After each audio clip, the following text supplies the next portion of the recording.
he was the youngest of the three that passed away from natural causes, but unfortunately he had a fatal heart attack in June of 2015. Oh, so you just passed away? Mm-hmm. And James was promoted to general manager about 6 months later. 6 months later. Because he'd done such a good job here. I can see. Mm-hmm. When I came, everything was amazing with him coming in. Wow, well, that's crazy, that rooftop story. Yeah. Oh my God. Did he fall off on the street side here, or was it the other side? That I don't know. That's insane though. Yeah. It's farther if you drop from any of the three sides. If you drop from the roof to the sidewalk, since the sidewalk goes up this way, it's not quite as many feet. But so that makes me think he drops from the back, or because I think the rooftop bar, I think it had to face that way because that's where the Golden Gate Bridge view is, and the Bay Bridge. And to get the Mission Bay view, you have to be on this side. The Golden Gate and Alcatraz and Bay Bridge are all from that side. So I think that'll be on that side. So he dropped to the back, I think. Wow. And he's probably, see the bar looked that way, he was probably walking backwards for some reason, having a great time. At least he died happy. That's good. Yeah. A little scary probably on the way down. Yes. But, Shock. Jesus. Wow. Well, I don't think I've got any other questions. Trying to think if there's anything else, but I mean, yeah, you pretty much said all. The international scene here is so amazing. I think that's the one quality I've found that's like really incredible about living here. It is. We get a lot more students from China now.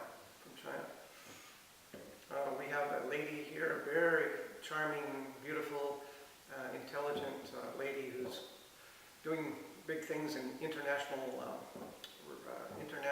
relations in school. And she's here to obtain her master's degree, I believe. And she is from Uzbekistan. And that's a country that I've met people, wonderful people from Azerbaijan in the last 2 years who have both come and gone. But they stayed here for over a year each, and I became good friends with both of them. One was a former member of the Russian army when he was 18 years old, because it's mandated for former Soviet Union controlled countries for their male residents to serve 18 months in the Russian army. And so he did his service, and it affected him deeply. He has post-traumatic stress, and I can tell in almost every conversation I ever had with him that he has it, but he tries to overcome it with humor, and he handles it with dignity whenever he can. But it's a disorder that causes temper flare-ups, and to look at situations darkly, shall we say. But he tries to compensate for that by living here in a very positive area, a liberal city, as opposed to the former Soviet Union. Right. Yeah, that's a little bit of a different switch. Yes. And the Soviet Union, geez. Wow. Yeah, I can't think of anything else to ask. Is there anything else that you'd like to say? Let's see. Well, I mentioned the fact that the most enjoyable aspect of working here is meeting people. Well, yes, and I mentioned meeting all the different residents and making friends with them, but I've also made many, I did mention this, but I'll mention it again, that I made many friends with employees, fellow employees that worked here. And with a good percentage of them, we are still friends to this day. We still get together once in a while, and I organized a Monroe, former employees of the Monroe reunion. Unfortunately, the inaugural reunion was the only one we've had so far, but it was in 2009. right after James Hillier became the manager. And so after James became the manager, this was a much kinder and gentler place, shall we say, and much, the employees enjoyed working here even more so when James took over. And so that's part of what motivated me to organize this reunion. We had a dozen or so former employees come to the dining room in the spring of 2009, early spring, and James provided dinner on the house through the kitchen to all of us. Everybody brought their wine contribution for dinner. A couple of the people brought their children, which was okay. It's all right. And there was plenty of room in the dining room. Everybody had a wonderful time. I suppose it's up to me to organize the second reunion. I guess that'll be a 10-year reunion because that was 7.5 or almost 8 years ago. So the next one will be maybe a 9-year reunion. But that was very enjoyable. Meeting everybody was a positive experience that I've met residents or mostly positive experience. There were exceptions. Those will be in my book. Can you talk about any of those real quick, or is it? I can because there were two instances, more than two, but there were two male residents of the Monroe, fortunately temporary male residents. One was here for schooling purposes from France on an internship or a program sponsored by the government of France to help pay for the English as a second language school that many of our young people come to that school. That person, since he was from France, he earned the moniker, the nickname from me, Enfant Terrible, which means terrible child, because he refused to obey any of the Monroe's few rules, one of which was you cannot bring outside guests into the hotel after 10 p.m. Unless by special arrangement with management. This person, who was all of 20 years old, I suppose, kept bringing people in, or attempting to bring people in. Always girls. And as much as I wanted to facilitate his extracurricular activity, it was against the rules. At first, anyway, I wanted to. After he threw several temper tantrums and yelled and screamed, that's where he earned the Enfant Terrible nickname from me. And I couldn't put up with him anymore. And James did everything he could at the time. And so I chose to go above and beyond the call of duty, and by going to his school and meeting for the first time the gentleman in charge of the English language school, and having a very productive conversation with that gentleman.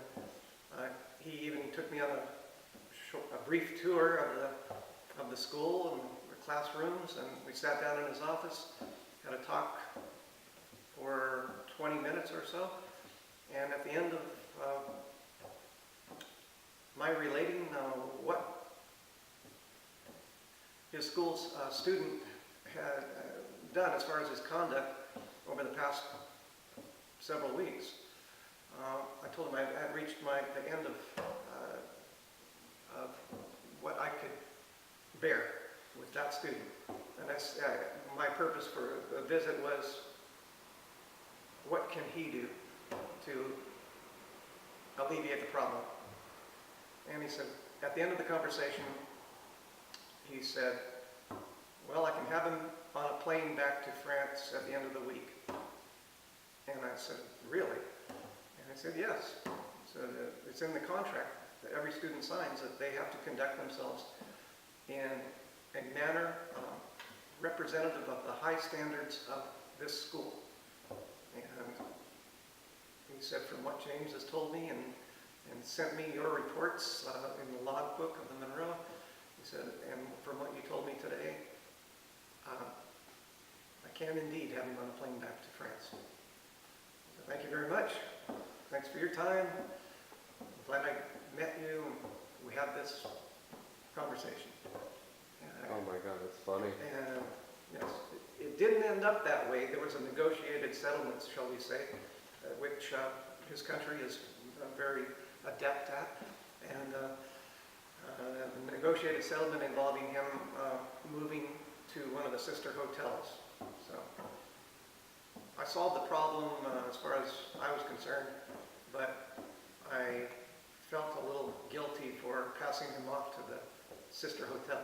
But I never heard anything after that, so except that he wanted to come back to this hotel because this is where all the good-looking girls were. And the other gentleman I didn't have a problem with, but my co-worker who has been here as long as I have and who is now the assistant manager and the day-to-day manager, actually, operations manager. This person was here for the World Cup yacht competition several years ago. He was from Scotland. I met him when he came in. He checked in on my shift. He seemed like a reasonable gentleman. I did not know anything about him other than he was here to crew, according to him, to be a member of the crew on a yacht in the Trans-Pacific, or not the Trans-Pacific, but the World Cup Yacht Club. And they were training on the bay and out beyond the Golden Gate Bridge. So I thought, okay, well, he should be a good addition to the clientele. I was 100% wrong because he turned out to be a world-class, if you can call it a racist. And he said, he made statements over and over and over again,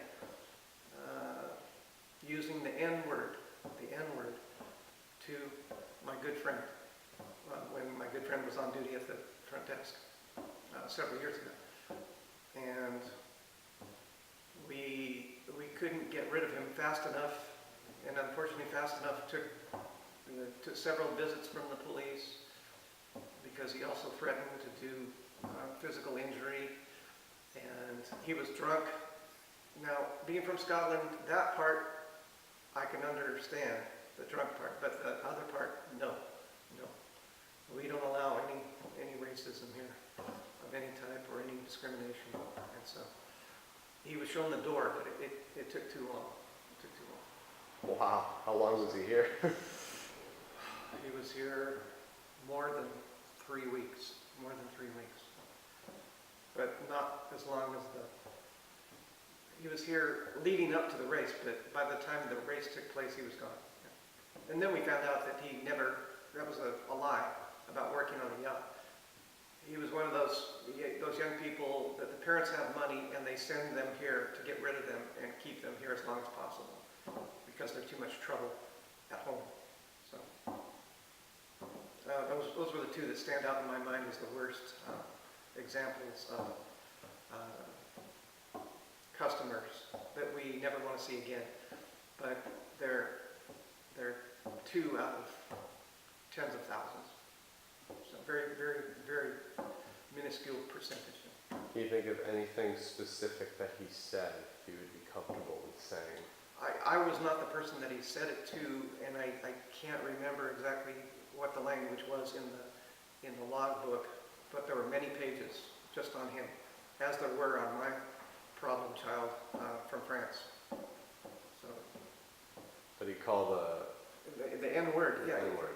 He's like, and I hate all ends. I hate all, over and over, that type of speech, that hate speech.